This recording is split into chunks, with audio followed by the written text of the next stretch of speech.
पेटतो, सूर्य मावळल्यावर अर्ध्या तासाने बंद होतो. अंदाजे 7ला.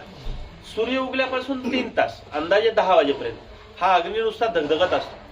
जे टाकू ते स्वाहा. बघा आपल्या जुन्या लोकांची एक म्हण आहे, सकाळचं जेवण राजाचं, दुपारचं जेवण प्रजेचं आणि रात्रीचं जेवण भिकाऱ्याचं. हे गणित सगळ्यांनी उलटे केले म्हणून दुखणे आले, कुणालाच काय झालेलं नाही. सकाळी राजाचं, पण आमच्या गावच्या भाषेत कुत्रं माग लागलं असतं. कामावर जायचे, शाळेत जायचे, नवऱ्याला कामावर जायचे, पोरांना शाळेत जायचे, करतायत तरी खात नाहीत. मग भूक तर लागते. सूर्य उगल्यापासून 3 तास प्रत्येकाला भूक लागते. मग त्याला पर्याय शोधलाय सगळ्यांनी. चहा, बटर, बिस्किट, खारी, बेकरी प्रोडक्ट, कॉफी, आणि त्याच्याही पुढचं रात्रीचा शिळा भात गरम करून फोडणीचा भात. तर ह्या सगळ्या मी म्हणतो बेकार गोष्टी आहेत. सकाळी राजा कधी शिळपाका खातो का? हे बिस्किट म्हणजे 6 महिन्याचं शिळ आहे. गव्हाच्या पिठाचं बिस्किट बनलंय. घरात चपाती बनवताना गव्हाचं पीठ किती दिवस शिल्लक ठेवतो ताई आपण? 12, 13, 15 दिवसाच्या वर गव्हाचं पीठ घरात शिल्लक ठेवत नाही. आणि बिस्किट 6 महिन्याचं खातो. मग ते शिळच आहे. हा मुद्दा समजून घ्या. तर सकाळचं राजाचं पण ताजं.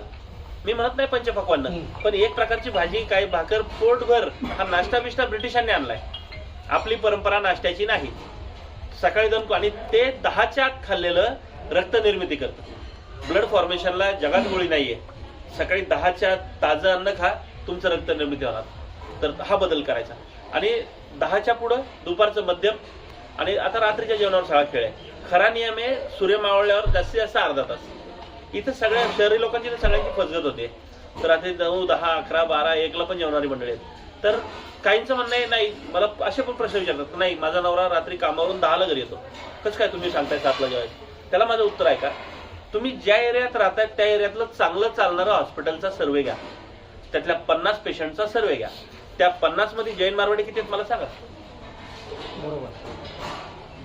जैन मारवाडी किंवा गुजराती माणसं सूर्यास्तानंतर खातच नाहीत आणि डॉक्टरचं तोंडच पाहत नाही. तुमच्या ओळखीतलं कोणी मित्र परिवारामध्ये असेल जैन मारवाडी, मुद्दाम विचारा रात्री किती वाजता जेवता. मग त्या 50 पेशंटमध्ये ते 49 कोण आहेत? आपली आणि मुस्लिम समाजाचे आहेत. रात्री 12ला पण जेवायची माणसं. काहींचं म्हणणं नाही आम्ही 10 शिवाय जेवूच शकत नाही. तर माझं त्यांना स्पष्ट उत्तर आहे, संध्याकाळी 7 नंतर 8ला, 9ला, 10ला, 11ला, 12ला, 1ला जितका लेट जेवताय त्या पटीत डॉक्टरसाठी पैसे तयार ठेवा. एक डॉक्टर तयार व्हायला पण 2 करोड खर्च आहे. त्याचं पण पोट भरलं पाहिजे. सगळ्यांनी नियम पाळू नका, त्याचा काही इलाज नाही. तर हे पाणी पिण्याचे 3 नियम आणि जेवणाचे 2 नियम पाळले ना, तुम्हाला गरजच नाही मग कशाची. तर हा मुद्दा आहे, म्हणून तो सगळ्यांच्या पुढे मांडला जातो. मग त्याच्यावर प्रत्येक